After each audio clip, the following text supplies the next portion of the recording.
سلام دوستای عزیز، امید که جور صحتمند باشین. دوستای عزیز، امروز بیکار بودم، خانه بودم. یک دو دانه درخت پیش روی خانه داریم که درخت های میوه است، بویی کرده.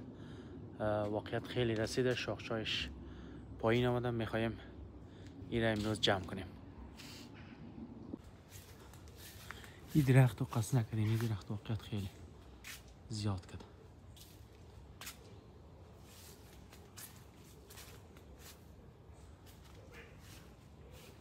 واقعیت خیلی زیاد شده، شاخه‌هایش خیلی پایین آمده.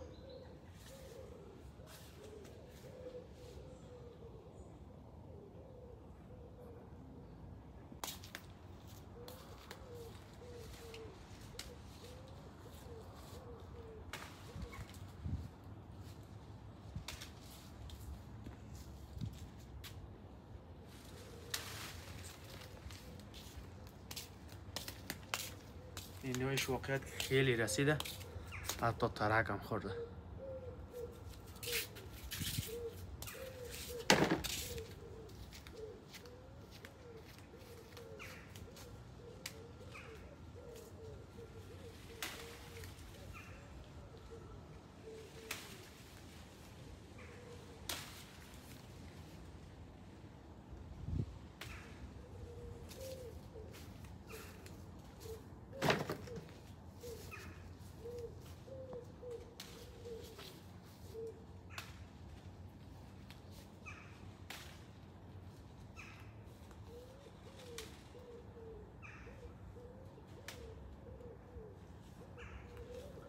فیلم بردار صاحب تو پیش بیا، بیرم بی